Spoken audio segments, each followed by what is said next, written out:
병원에서 장면을 보게 될 줄은 몰랐습니다.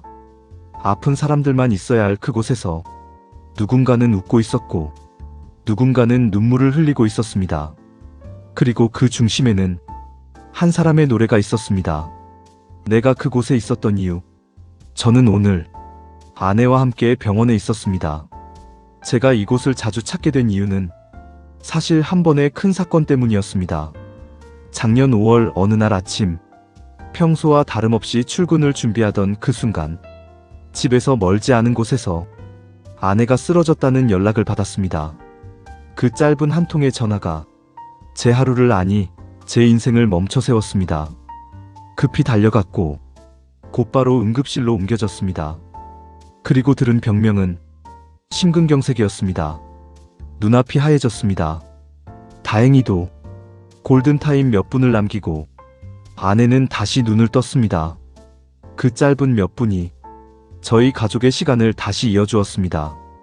그날 이후 저희 가족에게 병원은 낯선 공간이 아닌 일상이 되어버렸습니다.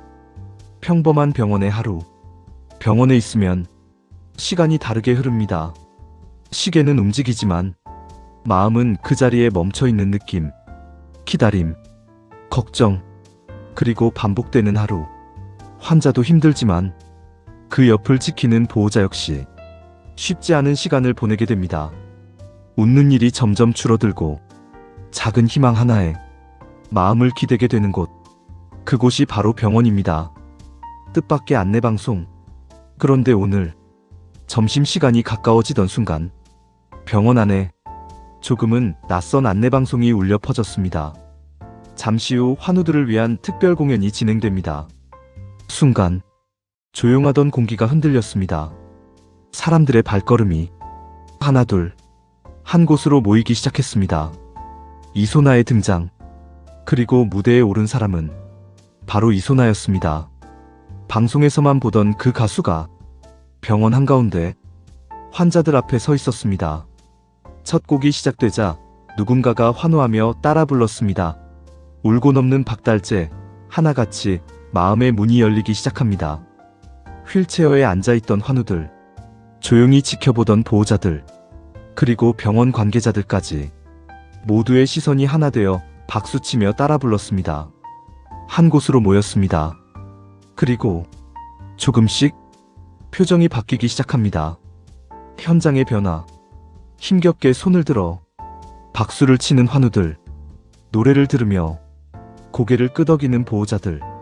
어디선가 작게 웃는 소리가 들려왔습니다. 그 웃음은 점점 커졌고 공간 전체로 번져갔습니다. 그 순간 이곳은 병원이 아니었습니다. 작은 공연장이었고 잠시 아픔을 내려놓는 공간이었습니다. 저는 카메라를 들고 있었지만 촬영을 하면서도 몇 번이나 화면이 흐려졌습니다. 눈물이 자꾸 차올랐습니다. 공연의 진짜 이유. 공연이 끝난 뒤 병원 관계자에게 물어봤습니다. 이 공연은 환자들을 위한 작은 이벤트라고 했습니다. 그런데 또 한 가지 이야기를 들었습니다. 이소나 씨의 어머니가 오랫동안 병석에서 환우 생활로 보내셨기 때문에 누구보다도 괴로움과 아픔에 대한 위로차 공연이라고도 말했습니다. 그 마음으로 직접 이 무대에 섰다는 것이었습니다. 그 이야기를 듣는 순간 이 공연이 왜 이렇게 따뜻했는지 비로소 이해가 됐습니다. 그날 저는 깨달았습니다. 사람은 몸이 아픈 것보다 마음이 무너질 때 더 힘들다는 걸. 그리고 누군가의 진심이 담긴 노래 하나가 그 마음을 다시 일으켜 세울 수 있다는 것도. 왜 저는 오늘 그 자리에 있었을까요? 왜 그들은 아픔 속에서도 웃을 수 있었을까요? 그 답은 사람이었습니다. 누군가를 향한 마음, 그리고 그 마음이 만든 작은 기적. 그는 바로 효심여 대한민국 트로트계의 여신 수호천사였습니다. 오늘 병원에서 그녀를 보고 누군가는 울었고 누군가는 웃었습니다. 그리고 그 이유는 단 하나였습니다. 비로소 알게 된 사람의 마음. 이 이야기가 여러분의 마음에도 닿았다면 오늘 하루 가장 소중한 사람에게 한 번 더 따뜻한 말을 건네보시길 바랍니다. 영상이 마음에 닿았다면 구독과 좋아요로 함께 해주세요. 저는 이런 이야기를 계속 전하겠습니다.